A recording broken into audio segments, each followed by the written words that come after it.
ஆ, இந்த 3ல எந்த பொட்டு வைக்கட்டும்? எது வேணா வை. இது என்ன புதுசா? இல்ல, இந்த ட்ரெஸ்ஸுக்கு எந்த பொட்டு வச்சா மேட்சிங்கா இருக்கும்னு கேட்டேன். என்னது இது? இதெல்லாம் கூட என்ன கேட்டுட்டு இருப்பியா? எனக்கு தெரியாது, நீயே வச்சுக்கோ.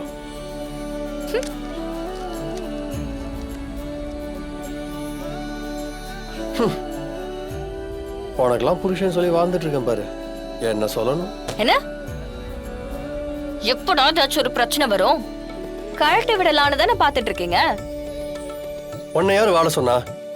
நான் தான் ஒத்து வராதுன்னு கிளம்ப சொல்றேன்ல. அப்படிலாம் அவ்வளவு சீக்கிரம் உங்களை விட்டு நான் போயிட மாட்டேன். வாழ்நாள் முழுக்க நீங்க ஏன் கூட தான் வாழ்ந்தாகணும். அந்த கொடுமையெல்லாம் எப்படி அனுபவிக்க போறேன்னு தெரியல. ஆ? என்ன? ஆ? தள்ளு தள்ளுன்னு சொல்றேன்ல. சிவி. தள்ளு தள்ளு. ஏய், சிவி. தள்ளுன்னு சொல்லிட்டு இருக்கேன். நானும் இந்த ரூம்ல தான் இருக்கேன். நானும் வெளில கிளம்பணும்ல. ஏய், தள்ளு. ஏய், தள்ளுன்றேன்ல. டேய் சிவி, சுத்தி என்ன நடந்தாலும் உன் அழகு மட்டும் குறையவே மாட்டேங்குதுடா. நாளுக்கு நாள் மெருகேறிட்டே இருக்கியே. எப்படிரா?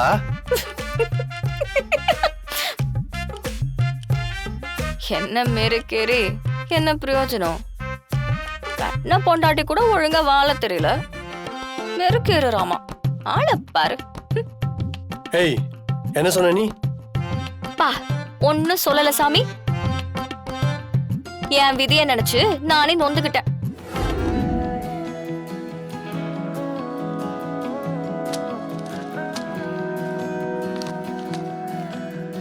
மீனா, ஓகே. மேடம், எனக்கு இந்த ஃபைல்ஸ்ல கொஞ்சம் டவுட் இருக்கு. கிளியர் பண்றீங்களா? இந்தாங்க மேடம்.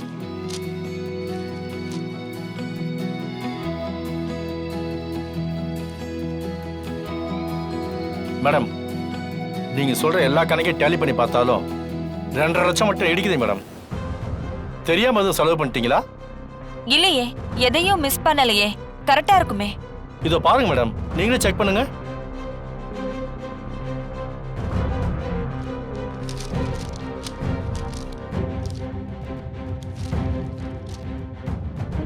ஆமா, குறையுது.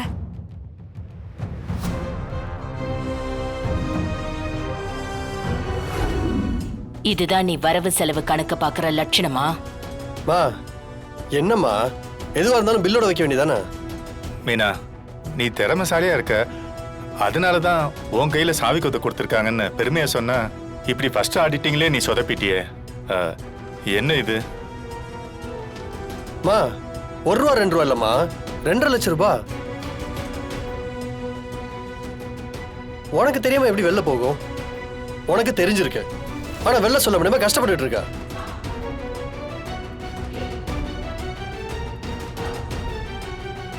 மீனா, நீ செலவு பண்ணியா இல்ல வேற யாருக்கா செலவு பண்ணிட்டு சொல்ல முடியாம தவிச்சிட்டு இருக்கியா? மீனா, 1 ரூபாய் கொடுத்தாலும் ஏன் எதுக்குன்னு கேள்வி கேட்கறக்கா தான் அம்மா உனக்கு இந்த பொறுப்பு கொடுத்துருக்காங்க. இப்படி கண்டும் காணாம இருக்கிறக்கா இல்ல. மீனா, வாயை திறந்து சொல்லு. ஜனமா, இந்தாங்க. அத்தை மேல எந்த தப்பும் இல்ல, என் மேலதான். நீங்க கேட்ட 2.5 லட்சத்துக்கான பில் என்கிட்ட தான் இருக்கு. அது வீடு சுத்தம் பண்ணிக்கிட்டு இருக்கும்போது பில்ல நான் வேற இடத்துல மறந்து வச்சுட்டேன் அத்தை. அதையாவது சொல்லிருக்கலாம்ல.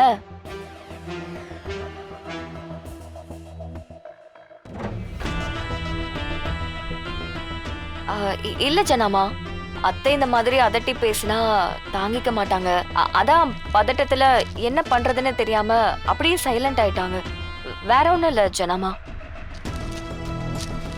அவ்வளவுதான் மேடம். இந்த பில் மட்டும் தான் ஓகே தான், கரெக்டா இருக்கு மேடம். சரி அத்தை, அவ்வளவுதான் அத்தை. இதை நீங்களே சூப்பரா பண்ணிட்டீங்களே. நல்லாதான் இருக்கு. அத்தை, இதுல லட்சக்கணக்குல பணம் மிஸ் ஆகுதே, ஏதாவது மிஸ் பண்ணிட்டீங்களா? இல்லையே, கரெக்டா தானே இருக்கும். இல்லையே, இத பாருங்க, இதுல 2.5 லட்சம் ரூபாய் குறையுது. அது இங்க அத்தை, பணம் யாருக்காச்சும் கொடுத்தீங்களா? அண்ணனும் அண்ணியும் ஏதோ தேவைன்னு கேட்டாங்க, அதான். அத்தை, அவர் உங்க கூட பிறந்தவர் தான். உங்களுக்காக தான் இந்த வீட்லயே இருக்காரு. அப்படி இருக்கும்போது உங்ககிட்ட பணம் கேட்டா நீங்க கொடுக்காம இருக்க முடியாதுதான். அது எனக்கு நல்லா புரியுது. இருந்தாலும் நம்ம வீட்டு செலவுக்கு கொடுக்கிற அமௌண்ட்டை எடுத்து நீங்க அவருக்கு கொடுக்காதீங்க அத்தை. இந்த மாதிரி கணக்குல வராத மாதிரி கொடுத்தீங்கன்னா அது திருட்டு மாதிரி தான் இருக்கும். தமிழ், அவங்க வீட்டு பணத்துல தான் கேட்டாங்க. அத்தை, அவங்க என்னதான் கேட்டிருந்தாலும் நீங்க எச்சரிக்கையா இருந்திருக்கணும் அத்தை. இப்ப அதை எப்படி அத்தை நீங்க கணக்கு காட்டுவீங்க?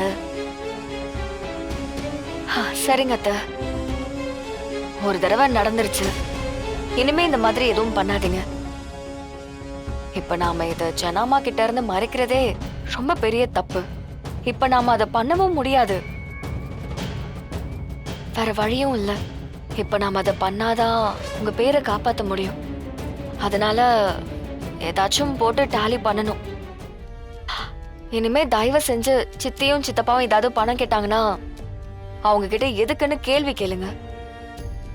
எதுவா இருந்தாலும் நீங்க கணக்கு எடுத்துட்டு அவங்களுக்கு கொடுங்க. அப்புறம் அவங்களுக்கு நல்லது பண்ணிட்டு நீங்க தலை குனிஞ்சு நிக்காதீங்க அத்தை. என்ன, கணேசனும் அமுதாவும் பணம் வாங்கினாங்களா? அத மீனா வெளியே சொல்ல முடியாம தவிக்கிறா. நீ உன் மாமியார காப்பாத்துற, அவ்வளவுதானே?